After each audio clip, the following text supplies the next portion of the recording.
Hello, I'm Paul. Welcome to Mostly Off Topic's third episode in our series. I'm calling this now 10-minute monsters because we're not hitting five for Dungeons and Dragons 5th edition, where we're just going through the monster manual in alphabetical order, and we're just talking about the creatures, talking about kind of what it implies about the world, bit of world building around that. Not so much about how you can play this as a tactic in combat or anything like that, but just kind of trying to riff off what the text says, comparing some of the fiction to the stat blocks, and just thinking out loud about the place of the creature in the game world, really, and what you as a DM might be able to do with that, or you as a player kind of get some lore back into this.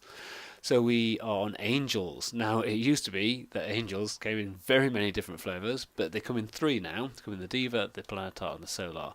And you're going to find out that my main beef with the angels in 5th edition is that they're all lawful good, and it kind of just makes them just too homogenous. There are fiends and just like coming out of your ears. You can't shift for the variety of demons, devils, and Yugoloths, I think they're still called, hanging around. But angels, boom, you got kind of three-step blocks, enjoy. Which I think is a bit of a shame, actually. So angels are always lawful good. So this is a crux of why I have a problem with that.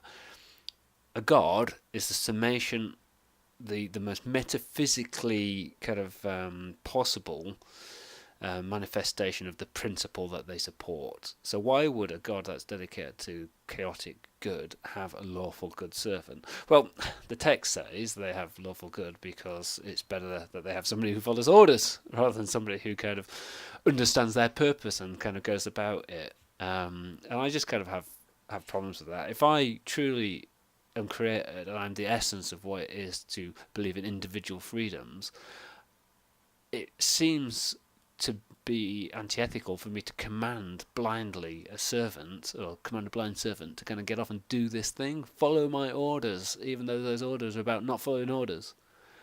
Okay, it's too much of a contradiction for me. So one of the things I would do is just say, just get rid of that.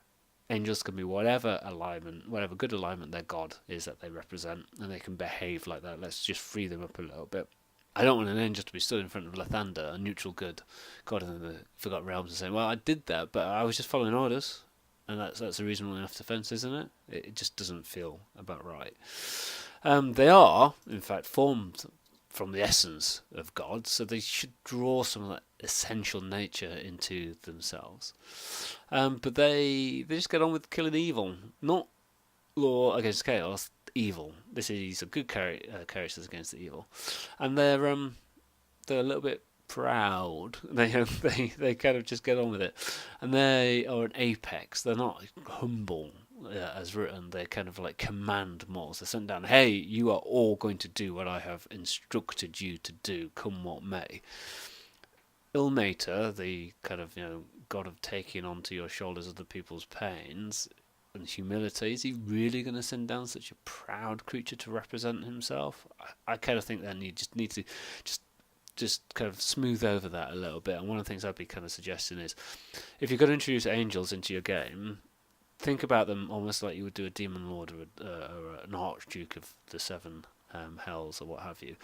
Give them a personality, give them a flavour, flesh them out as a genuine NPC rather than a kind of like stat block. Give them some quirks and so on. Interestingly, it doesn't say what happens if they die. Do they reform back on their home plane? Does the essence dissipate? Are they gone forever? I think I would probably be saying they reform back on their home plane. That there is some fun to be had if you kind of say the energy dissipates, so it goes into the nearest kind of like receptacle of their god or what have you. You can kind of get into that a little bit.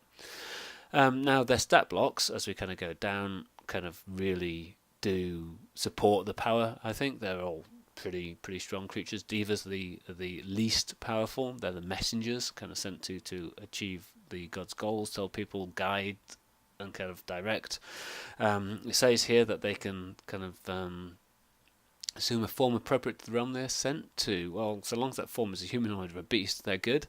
It also says that they're innocuous, but they retain their charisma of 20. So some of that angelicosity is going to just flow out.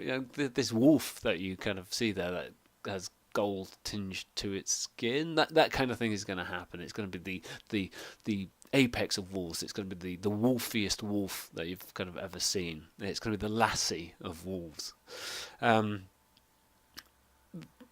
The Planetar is kind of similar. They all have different things. The Planetars are the weapons. They kind of get down there. They fight the good fight against pit fiends and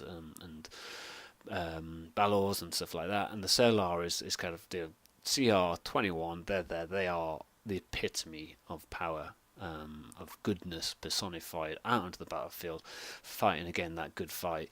Really kind of powerful and strong. I really like the kind of idea that there are only 24 Solars that exist, and that not all of them are known about. I think you want to name those 24. You kind of want to have a little bit of a story as to, or multiple stories as to where they are. Maybe they're all kind of like under the hill waiting for the realm to be challenged, kind of like Tintagel, King Arthur's knights waiting for Avalon to be kind of have some existential threat against it. Something of that nature that kind of places them in the world and kind of gives them some meaning. So maybe they're not so much dedicated to the god as the kind of like the pantheon of the nation state takes upon that patron deity as being their own, and the Solar represents that kind of thing. So how could you make angels better? I think the first thing to do is drop the lawful goodness. I don't think it changes the game substantially if you decide that they could be whatever alignment of their god that they are. Keep them good. I think that's fine. Make them NPCs with motivations. Kind of the Devas probably enjoy the independence a bit more than the Planetar or the Solar. Kind of have the Solars be the stuffy kind of angel. The Devas are kind of the quirky, kind of more trickstery, kind of curious angels. Let them have some character quirks. Maybe they like bawdy pub songs. Maybe that kind of just the camaraderie of kind of like drinking and singing in the Green Dragon, a la the Hobbits, kind of like fills their little hearts with kind of glee, and they just get into that with gusto. Kind of maybe they only ever wear dark colours, just to try to offset their innate angelicness. Maybe they just kind of misunderstand the mortal races a little bit, kind of like Ford Prefect in the Hitchhiker's Guide didn't quite get what the world was about and chose an inappropriate name and so on. So I guess what I'm saying is, don't let them be a stat block. Introduce them with a bit of thought and kind of just play up them as a more fully fleshed character. Some ideas then, campaign ideas, kind of freeing the Solars, building on what I kind of said about, the existential threat. Maybe the characters have got an existential threat against the kingdom. They've been dispatched to awaken the patron Solar from his slumber. There's a race against time with regards to that. Maybe the death of angels. Maybe it's known that when angels kind of die, that they dissipate their energies around, or maybe there's been a massive battle between angels and fiends in the world, and kind of you've got to try to rebuild the energy of the angels before the fiends do regenerate back in the abyss, or the Seven Hells or what have you.